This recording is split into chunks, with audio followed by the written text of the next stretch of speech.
Look at what just got delivered.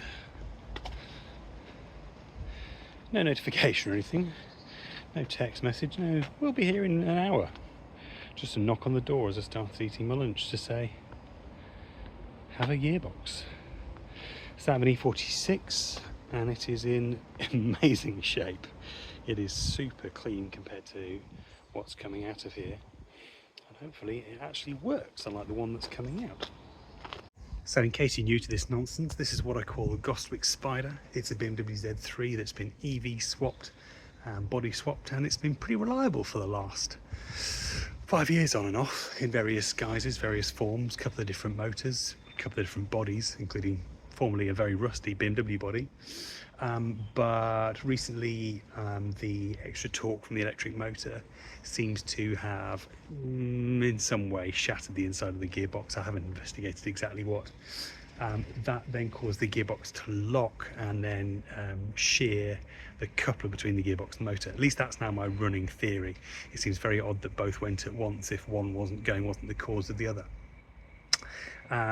So having replaced the coupler, I then found out the gearbox was broken, and so hence the new gearbox, which I'm now replacing. In here, in my nice, this is my crikey 30-year-old Halford's socket set, still going strong, and you can guess exactly which one's missing and had to be replaced. I've done a few bolts around the top here. There's nothing supporting the gearbox, and the prop shaft never got reconnected because I realised it was balked before I got around to that. So we're going to be pretty brutal with this. Just going to undo the bolts around the bottom and then slide it off the coupler and drop it on the floor.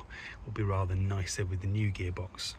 Annoyingly, under my other project car, we do have, well, it's a motorcycle jack, but let's call it a transmission jack. But it is currently holding up about, whatever it is, 90 kilos of electric motor over there. So I can't easily remove that and use it. So we're working on jacks and limited brute strength. Normally I'd put a bit more effort into shooting this, but I just want this job done. Anyway, we can see next bolt there, there's one there, one there. That might be it actually. And then just, the rear transmission mount to come off. So get those 3 bolts off, maybe get a jack under it if we're feeling generous, get the rear mount off and shuffle it back off the motor. Almost forgot the shifter linkage. I always forget the shifter linkage. And also the little electrical connector up here as well.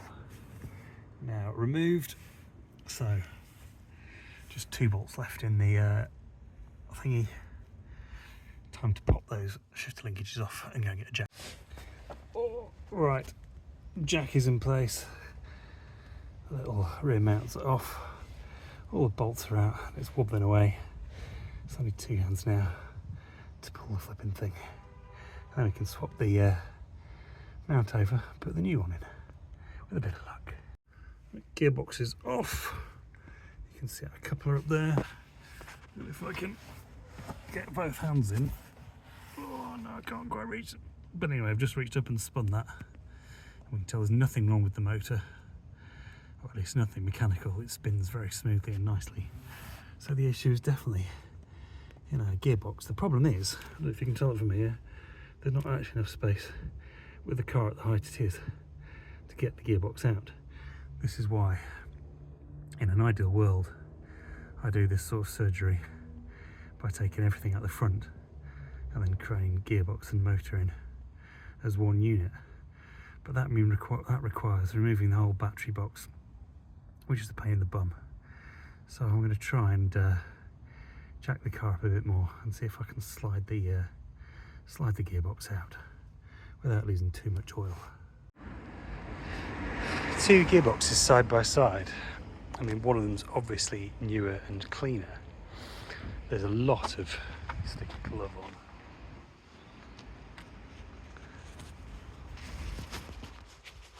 No. That'll do. There's a lot of movement in this one. You can see how much the flange moves around on there. but I was expecting it to be more obviously broken.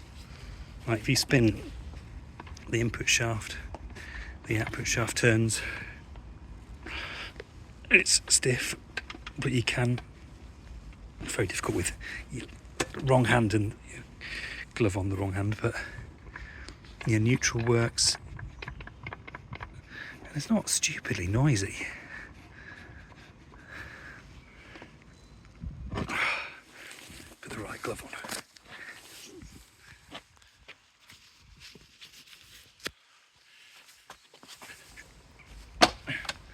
I mean, that doesn't sound great, admittedly, but again, it all spins. There's a lot of play in the input shaft as well, but then there is on this one too. It's got a lot of wobble on it. Anyway, there's nothing I can do but stick the new gearbox in. Need to take that piece off because that'll be in the way of the coupler, and swap the gearbox over.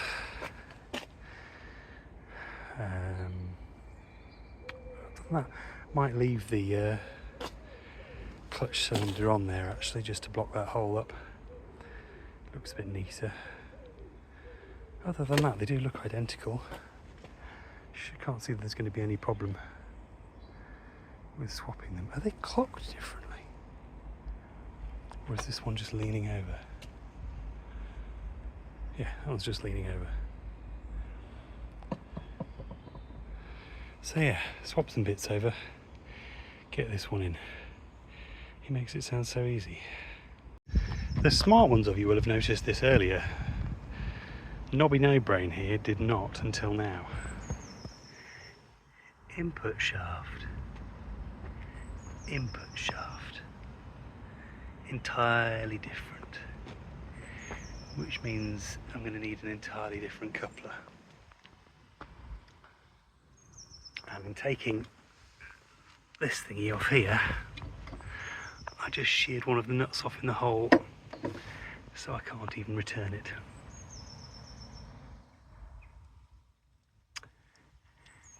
Damn. It is a couple of weeks later.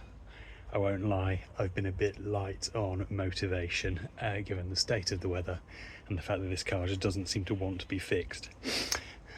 But the sun is out, it is a day to drive a convertible, and I don't have a convertible at the moment, so it's time to fix one.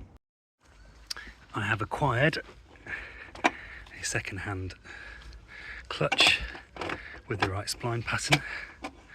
I have also remembered I actually ended up cutting the tip off the input shaft on the other gearbox because I got my measurements slightly wrong, and this and the motor shaft were butting up against each other, and that killed the one of the bearings on the other motor.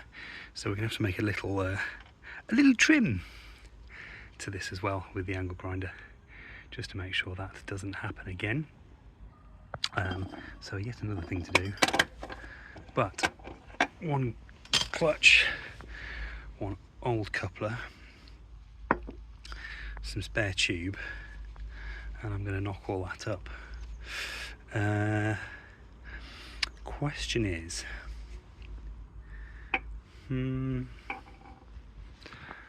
what I don't want is this to slide too far this way, but it won't slide past there, which would leave me, okay, got some thinking to do. Okay, I have a plan. My concern is that this slides too far along the input shaft, all the way to the point where only a few of the threads are engaging, and then it might tear up under torque and ruin either the clutch or the input shaft. To stop that happening, on this, the gearbox side, we're going to open out the hole in this washer and weld that on there, and then all of that goes into here. We can keep this exactly the same length because then we've got plenty of length going on the threads of our motor, and it can't go too far the other way because there's not enough space. So we'll cut this off, cut this down, weld this on, turn this out, make sure it fits, and then slot it in here and weld it all back together. Right, first bit done, a little cutting, a little hammering. Our old clutch centre is out. We need to tidy up this tube and then cut down our new clutch centre and weld this on, and then open up that hole. My lathe is not the greatest, and that's being very nice to it, but that's at least faced off pretty square now. A bit more tidying up to do before we weld, but next job, cut this centre out. Et voila! One clutch centre that just needs a bit of tidying up. If there's any coating on it, I'll try and take that off before we weld this as well. There we go. I have turned this down, well, cleaned it up and turned it down so it's a fairly tight push fit onto here. It actually goes a little bit further than that. We'll press it in, hammer it in a little bit, but there should still be a little bit of a gap to fill with weld, and then we might do what we did before and put some slots or holes in to really grab onto the remainder. But I think actually filling that whole gap with weld, as long as we get good penetration, should be plenty. But first, it's actually so tight I can't get it off, but first we have to weld our washer on and turn that hole out a bit and make sure it fits over the little spigot on the end of the input shaft. That's all the galvanizing taken off here. It's just nice shiny steel now. Let's get those two bits welded together and then cleaned up, turned down, popped in there and welded. You know what I'm doing now. Oh no, turn down that hole before we weld it. There we go. Our splines now sit nicely there and won't go any further. Got a perfectly sized hole around the spigot, and that should stop our coupler moving around as well. We just need to check the total length to make sure it's not going to be too long for the shaft of the motor, which isn't actually that long. And we must not forget to chop a little bit of this off as well. As I suspected, adding in our little washer to stop this sliding too far, and also the increased length of this clutch centre, means that our coupler now sits out a bit too far. Not too much. If we take effectively the mating face as a datum point and get some calipers on there, one on the front of the coupler, one on the back of the level as a flat face. I can't do this with one hand, but you get the idea. It gives me about 6.5. We need that to be less than 6. There we go. One little stubby coupler. Just needs welding up now, and then need to chop the nose off the whatever the thing's called on the end of the input shaft, and we can slap it all back together, in theory. Tell you what, taking a gearbox out isn't too bad. Trying to put it back in again and get everything to line up is a pain in the bum, but it's done. It's in. Looking at the shift linkage was already the hardest part, but we have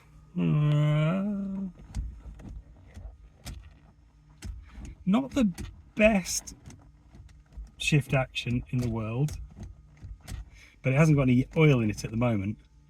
I noticed the drain plug fell out while I was putting it in, and it's clearly completely drained, so it'll feel a bit better once it's got some oil in. But with my handy dandy accelerator pedal, you can hear, oh hello,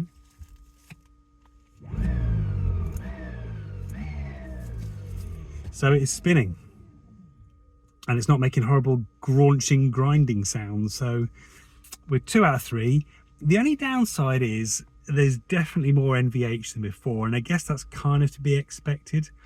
I didn't clean up the welds on this coupler It's possibly not as well balanced as the longer one was, and also I guess with the shorter coupling there's a bit less sort of flexibility and room for maneuver. So it's, you know, non-terrible. It's not as quiet and nice as it was, but you know, we'll see how we get on. So prop shaft needs to go in, and I can finally drop this thing down off jack stands for the first time in weeks. Time for a test drive. I won't lie, I'm a bit nervous. Last time I put all this back together and tried to do a test drive, I got off the drive before it all failed horribly. But I've tightened all the nuts up, bolts up, filled the gearbox up with oil. Not a lot else I can do now other than test it. I just really hope it works.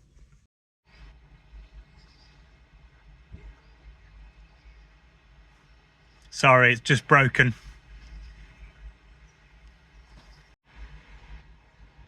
Disapproving looks. Because I'm blocking the pavement.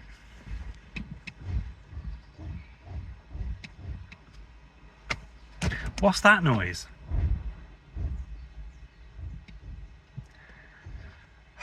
I have no idea.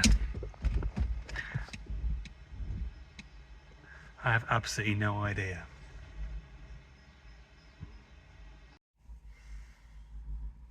Didn't even make it off the drive this time. Did a few runs back and forth on the drive, not that I can move very far, to make sure it was okay. Went off the drive, tried to reverse back on. Crunching noises. I'll see you next time.